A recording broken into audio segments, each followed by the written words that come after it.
We talked about how we've been scarred up. I forgot to mention some of them been shot up. Forgot to mention some been cut up. Well. Forgot to mention some been beat up. Forgot some been locked up. Forgot. I apologize. I forgot. But I find out it's so difficult that through life's journey, through life's situation, every time I got beat up, every time I beat up someone, every time I ran somebody down or somebody ran me down, I thought about it. It hindered me along the way. Every time I was supposed to went left and I went right and fell in a hole and scarred my knee, scratched my face, bruised my elbows. I thought about it. Not the time that mama knocked me in the head. But when I thought about it, when the street bruises cause headaches and heartaches and stomach aches and life's pain, when I thought about all that life has been taken from me from the streets and outside activity because my life wasn't stumble. It was so amazing. I talked about on last Sunday how we protect the baby, we protect our elderly, we protect those who can't protect themselves to make life that much easier for them. And here we are today drinking up all the alcohol. And here we are today smoking up all the cigarettes. Here we are today smoking up all the marijuana, using all the crack, but yet and still I got to move that one knot so it won't fall on the baby's head. I got to move that coffee table so the big mama won't trip over it. I got to take care of the car, make sure the oil is changed and gas is in, the transmission fluid is changed so the car won't break down on me. But yet and still I'm living my life in shambles, it's falling apart, it's coming down on me because I'm failing to stumble my life. Mama. That's real. I take care of the dog. I give the dog the best of the food. The dog got an insurance policy. The dog goes to the vet. And here I am, sick as a dog should be. Don't have no insurance. Won't go to the doctor. But yet it seems I'm taking care of something that don't even have a soul. Mama.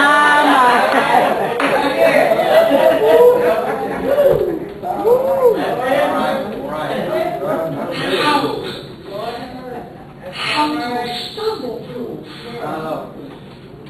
my life. I missed it last week. We talked about going first, talk about self-control. I got to be able to control myself. We talked about having knowledge of Him who created us, Him who made everything, and Him who everything moves and has its being in Him. Everything comes from and everything that comes from Him is good. We talked about His virtue, His characteristics, His makeup, His knowledge, His care for us. We talked about His love. All right. We talked about faith. Oh no, it's not me. Right. Even though I can't see my way through, I know God will make a way somehow.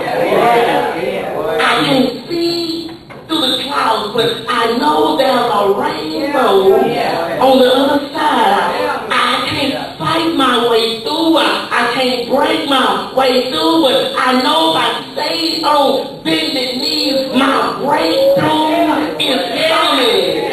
I know I cried last night, but I understand joy comes in the morning. I will stumble through my life.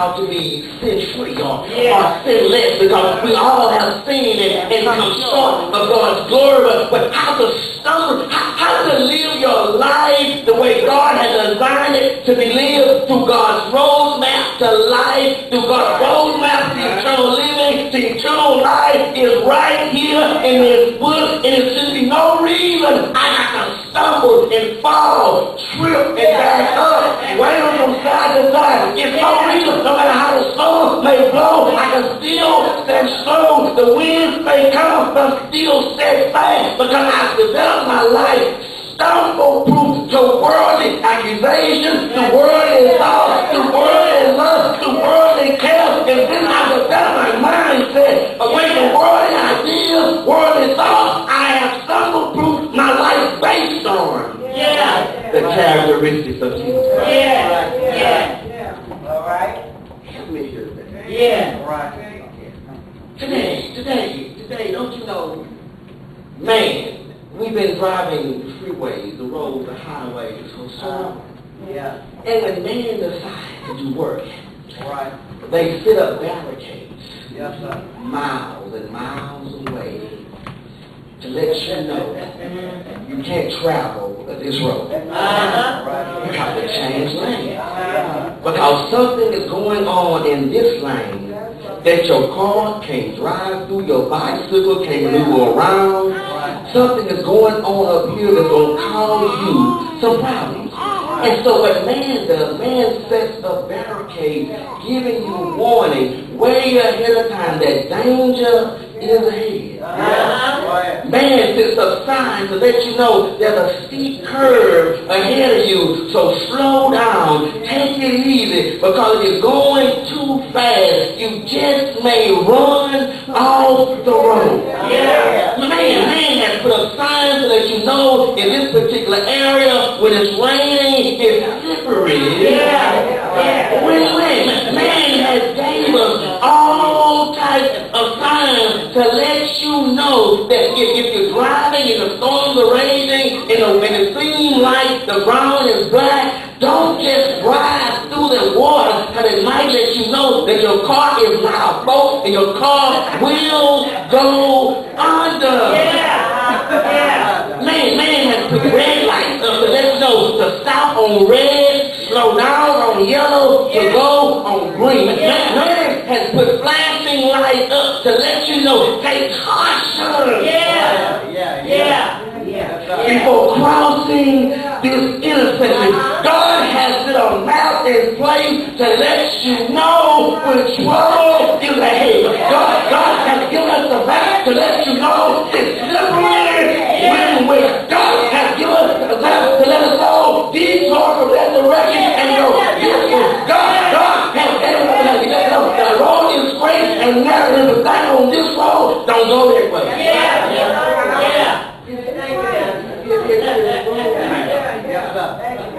To worldly living. Answer to your life. All right here in this one book, his word, he set up caution lights, he set up red lights, he set up green lights, he set up red lights and green lights and caution lights to give us instructions on how to live our life. To keep from something. Peter here. After talking about those four things last week, he said, I have a few more to share with you this week, because sometimes you can't give it all to a person at one time, and you have to break it up and let them dissect it, let them digest it. It's like you can't keep feeding them and feeding them and feeding them because they can't digest it, and what happens is they'll spit it up. So since I couldn't give it all to you on last week, I had to let those four principles digest first. So now we are hungry again today, ready to take on some more of God's word.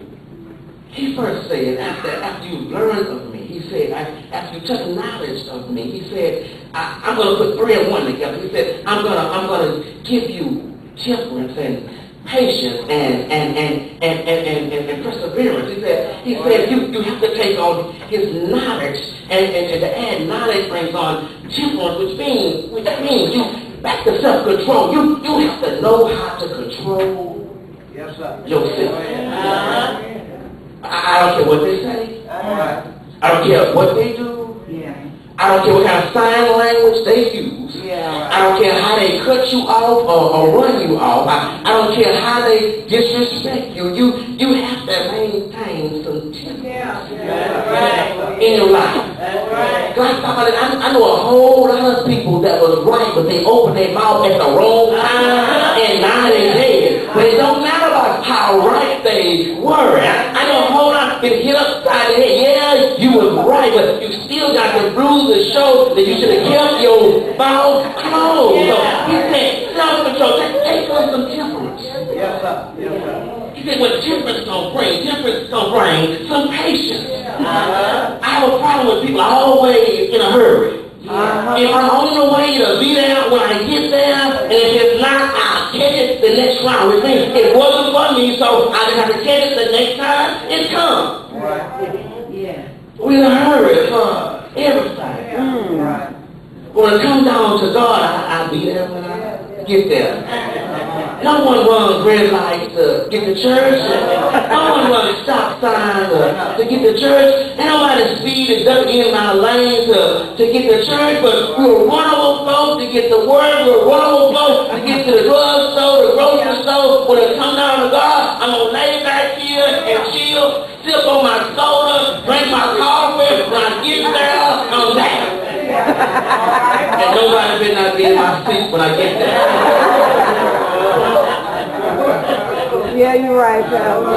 We break our neck to get to the job. We break our neck to be the first one in line for overtime. We break our neck to deal with worldly issues without looking at the situation as a whole.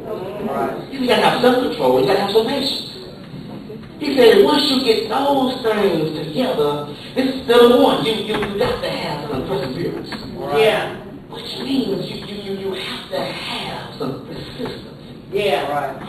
Yeah. He said, I may not understand it today, but I'm going to keep on reading. I'm going to keep on researching. I'm going to keep on asking questions till I get the understanding in which I need. Be persistent in what you do. Don't you know if you do anything long enough, sooner or later, you will get it right? I done built bookshelves in my house for the last couple of years. The first couple of years I messed up, but now I just build a bookshelf right because I messed up so many. You ever put the wires together and they shock you? When you're trying to put red on black and you realize you put red on black, now it's going to round out, it's going to shock you. Through the light shock, I learned now. Red goes to high, black goes to ground. I learned, I was persistent in learning how to handle electricity. Right. In life, in God's roadmap to life. I come to Sunday school and I agree with the Sunday school teacher. I come to Bible study, and yes, I agree with the Bible study teacher. I come to church on Sunday mornings, and I hear what the preacher said, and I will agree what the preacher said. But when it comes down to putting what the Sunday school teacher said, and putting what the Bible study teacher said, and putting together what the preacher said, I found out when I got out in the world, I couldn't put those three pieces together, and I found out that I was lost. Right. So what I did next, and I'm going back, and I'm going to go through the same phases again. But this time I'm going to listen, I'm going to take heed, I'm going to write me some notes. So next week when I go out there, I have a leg to stand on. So I understand now when the preacher said trouble don't last always. Now I understand I dealt with some stuff last week. I didn't understand it now. This week everything was all right. I look back on yesterday and I look at what a mighty God we serve, because now I put the pieces together and understand, though he slayed me, yeah, still I will follow. Consistent. He said after you become persistent, which means in spite of, which means I'm coming to church on a right day because I can go to work, which means I'm persistent. I don't care if one or two are there, I'm still going. Persistent in what you do in spite of the worldly conditions. Right. Then Peter moves on to say, he moves on to say, and you got to take on some some godliness. You got to be devout. You got to be holy. You got to live your life in a Christ-like manner. You have to take on his characteristics, because I don't care what I talk about, how much patience, how much temperance, how much persistence you must be. I don't care about none of all that. Even though all that fits good in your life, if you don't wear that Christ-like image and want to be holy like Christ is holy, I don't care how much persistence you have, how much patience you have. If Christ is not in you, you're persistent as long as things are going your way. You're patient as long as nobody is not in your way, and you have self-control as long as nobody knows you are. Yeah. Come on. But when you carry that Christ around, all those type of things come in together. Then people gonna say, I'm helping you. He said, then there comes brotherly kindness, brotherly love. Wait a minute, wait. Everything's been going good. Everything's been going fine because the precepts and all the things that control us is around me. I can handle me. I can do me. I can care for me. I can be patient. I can have self-control. I can have the virtue of Christ. I can have faith in God, knowing that He's my everything. But now, Peter, you're taking me out of my comfort zone. Now you say I got to infiltrate myself with somebody else's problems who may not like God, who may not love God, who may not have on God's character, who may not be God. Now you say, I got to love them, and they like I love the one I serve. Peter said, yeah. He said it's a fraternal affection. In college they have all these fraternities with men and women, they sacrifice their bodies, they sacrifice their minds just to be a part of this brotherly